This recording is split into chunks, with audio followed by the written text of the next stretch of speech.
Bonjour et bienvenue à toi dans cette nouvelle vidéo. Aujourd'hui j'ai la chance de faire cette vidéo pour toi. On va discuter ensemble des différences marquantes entre le code civil français et le code civil québécois. Et je suis très contente d'accueillir Maître Robert. Pourriez-vous s'il vous plaît vous présenter? Oui, certainement. Donc, en fait, moi, je suis avocate ici dans un cabinet de criminaliste.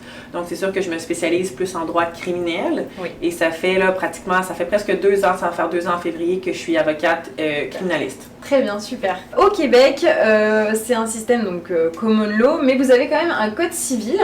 Quelle est la particularité de ce code? Est-ce que déjà il y a un code ou est-ce qu'il y a un code par spécialité de droit? En fait, au niveau du droit civil, c'est sûr que ça remonte là, à mes années universitaires. Oui. Là.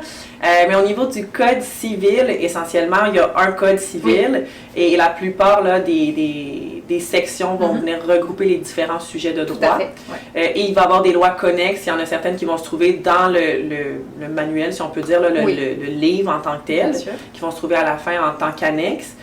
Donc, c'est des lois connexes qui vont y faire référence, mais en tant que tel, on a un seul code civil et tous les sujets vont s'y retrouver. D'accord. En France, vous savez combien de codes on a?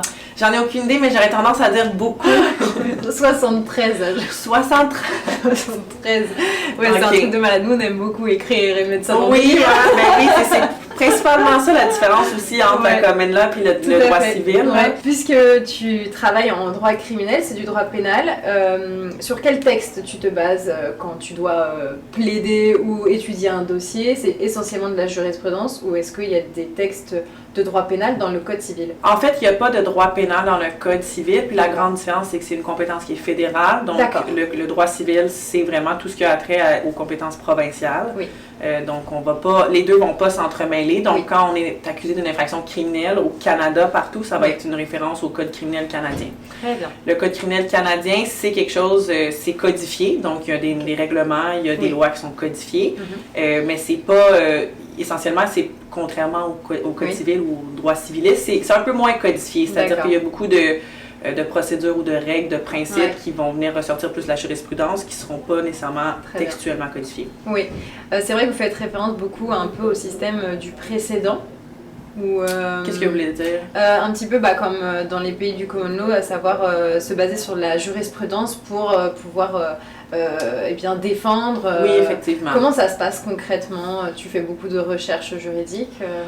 Oui, mais c'est sûr que dans le fond, le précédent, comme vous l'appelez, c'est un principe juridique en fait. D'accord. Mais c'est pas nécessairement le seul dans le sens que quand on va faire une recherche, quand on va étudier nos dossiers, il y a plusieurs principes juridiques qui vont venir en jeu.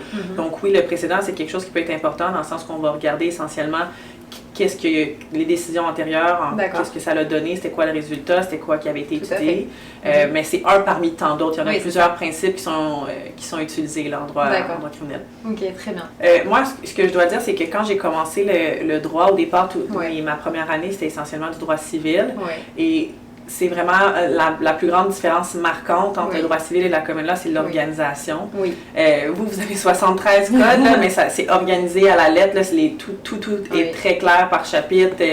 Tu vas t'y retrouver facilement, alors que la common law, c'est pas comme ça. Au départ, ça fait très peur. Au départ, j'aimais pas ça du tout comparativement au droit civil. Mais au final, on finit par s'y habituer un peu, puis on s'attache aussi au type de droit qu'on aime. Oui, bien sûr.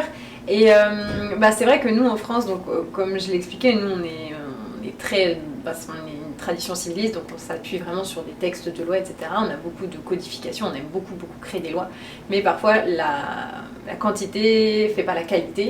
Et on a des problèmes parfois majeurs sur la qualité de nos lois qui laissent des flous et qui demandent au juge finalement de venir éclairer certains termes qui n'ont pas été suffisamment précis. Donc parfois on se retrouve dans des situations un peu compliquées où on pense pouvoir appliquer telle loi et que finalement elle ne s'applique pas dans ce cas-là parce qu'on a entre guillemets traduit ce mot-là sous cette définition-là. Donc chaque système a ses petites complexités, comme on peut le voir. Certainement.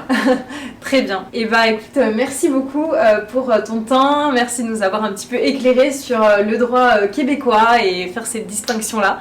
Et puis en tout cas, si vous avez besoin d'informations supplémentaires sur le cabinet, je vous mets tout en lien dans la description. N'hésitez pas à liker cette vidéo et puis me laisser un petit commentaire. Merci beaucoup. Merci à toi. À bientôt.